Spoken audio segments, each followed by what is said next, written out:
Kung babala ang COMELEC sa mga party list groups, aba, ang dami po nito.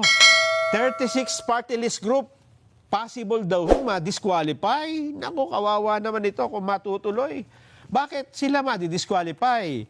Lumabag daw po sila kasi sa batas tungkol sa campaign poster. Yan ang sinasabi natin. Hindi ho nagbibiro ang COMELEC nang sabihin nila na mahigpit naming ipatutupad ang mga regulasyon, ang batas tungkol sa pagkakabit ng mga campaign materials. Apakadami ho nilang nakita mga paglabag. 36 na party list group. Sa bagay, kaninang umaga may nadaanan akong bakod. Nako po, tad-tad din ho ng poster ng isang party list group. Tapos, plastic yung hindi bawal yon. Ang alam ko ay dapat biodegradable . Ayon kay COMELEC Chairman George Garcia, kadalasan sa mga nakita nilang paglabag, una, hindi ho tama yung sukat ng campaign poster. Sobrang lalaki. Ay ito ang sinasabi natin, hindi gumagamit ng ang ginagamit nila non-environmental friendly materials. Oo, plastic. Hindi ho nga po pwede yun. At ang pagkakabit nito sa mga bawal paglagyan ng poster, mga prohibited area. Nako po. Biruin mo, nagpakahirap kang itayo yung party list. Okay sana kung bagong party list. Kung may mga incumbent kayong nakaupo na, di ba? Tapos, ngayong eleksyong ito, ay madi-disqualify kayo. Hala. Hindi ho biro yan. Nagbigay ho ng utos ang COMELEC na ipatanggal ang mga nasabing campaign materials. Dagdag pa ni Garcia, araw-araw silang magpapadala ng notice of removal sa mga kandidato. Kasama na ho ang mga party list group at mga political party na patuloy na lumalabag sa batas ng campaign poster. Ang gusto lang ho naman gawin dyan ng COMELEC, kapag illegal yung poster ninyo, tanggalin nyo na kaagad. At pagka kayo paulit-ulit ng pinagsabihan, hindi nyo pa tinatanggal, magiging ground yan for disqualification. Ayan, kapag hindi ho tinanggal ng mga party list ang kanilang illegal campaign poster sa loob ng 3 araw, ano mangyayari after 3 days? Maghahain na po ang COMELEC ng disqualification case laban sa kanila. Talaga naman, oo. Ang paglabag po sa campaign poster rules, itinuturing ho kasing election offense at pwedeng ang kasuhan ang lumalabag dito. So bukod pa sa disqualification, may parusa pa yan. May kulong, may multa. Kaya, nangampanya na nga tayo, di ba? Sumunod na lang tayo dun sa regulasyon. Kesa naman, nangampanya ka, akala mo mananalo ka dahil sa dami ng ginawa mong poster, yung pala ay madi-disqualify ka lang.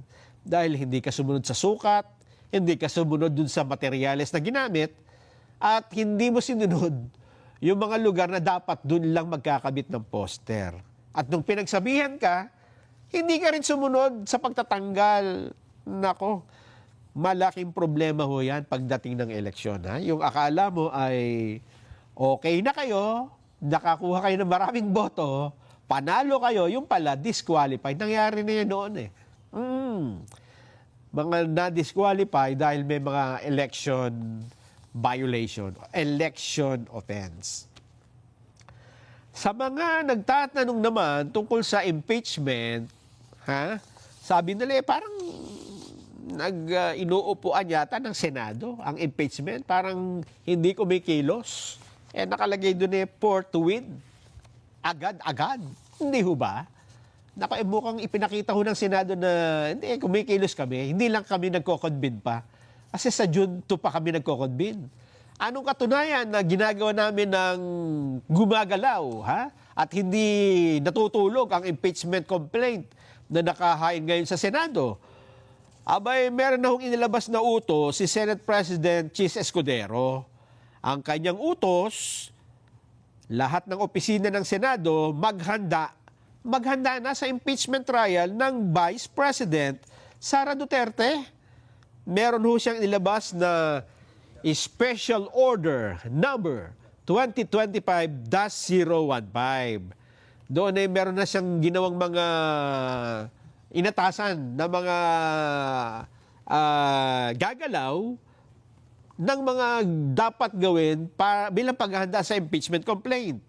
Unang-una, itinilaga po ng Senate President ang Secretary of the Senate bilang Clerk of Court. Ayan, importante sa trial, may Clerk of Court, ha? So, ang yung Clerk of Court sa impeachment, Secretary of the Senate.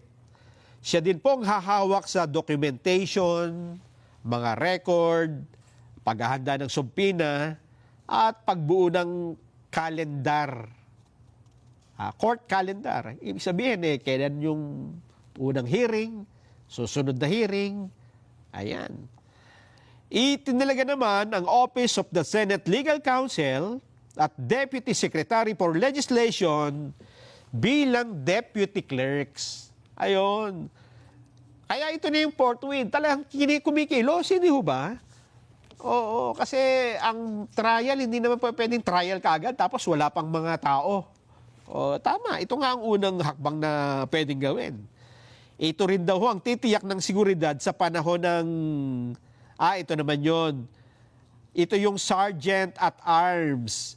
Magsisilbi ng summons, subpoena, at iba pang legal processes. Siya rin ang titiyak ng seguridad habang may trial. Ayon po sa Senate President, Senador Escudero, magsisimula ang paglilitis July 29 o July 30 pagkatapos na magbukas ang Kongreso para sa State of the Nation Address ng Pangulo. Ayan, so nagsisimula na ho talaga, nag-umuusad na kasi sa lahat ng trial, kailangan mo talaga bumuo ng ganito. Lalo pat ang Senado ay hindi naman talaga korte, hindi ba? Kailangan mo talaga mag-assign ng mga tao. Pero ang trial ay sa July 29 pa. Magkakaroon naman ng pre-trial meeting para pag-usapan ang bilang ng mga testigo at ang pagmamarka ng mga ebidensyang ihaharap. Ayon kay Escudero, didiretso na agad sa cross-examination sa pagsisimula ng paglilitis. Nanindigan pa siya laban sa pagtawag ng special session. Sabi niya, hindi naman kailangan mag-special session para i-convene ang impeachment trial. Ito, kumikilos na nga ha? At kikilos naman ng Senado. Kung gagawin ito ng Pangulo, ayon naman sa Malacanang, hindi akma para kay Pangulong Bongbong Marcos na magpatawag ng special session. So ang kalendaryo ho ng Senado ay gawa na. Yes, gawa na. Una yan, bumuo na sila ng mga taong aakto sa impeachment trial, bukod sa mga senador na tatayong senator judges, at may kalendaryo na rin, July 29 or July 30. Ayan, sinasabi natin. Samantala, sa isang survey naman, lumilitaw na ang mga Pilipino ay hindi ho iisa ang opinion tungkol sa impeachment na mangyayari. Sa isa hong non-commission survey, lumilitaw, mas marami daw ho ang tutol sa impeachment. Yes. At meron pang undecided. Sa public opinion research ng WR Numero, napag-alaman, 33.3% ng mga Pinoy ang suportado ang impeachment. At ang tumututol ay mas madami, 46.7%. Ayun, talaga naman, Ginawa po ang survey February 10 hanggang 18. Kasunod ho ng impeachment case na inihain noong February 5. Ayun. Ang ginawa ho ang survey, personal interview, 1,814 respondents na mga Pilipino na ang gulang ay 18 years old pataas. Ayan. So yan po ang update natin tungkol sa impeachment. Sa Senado ay nagsimula ng mag-assign ng mga taong gaganap. Sa survey naman, ay mas marami ang mga Pinoy na wag na ituloy yan, ayaw sa impeachment. So, ito umuli tayo, basa tayo ng mga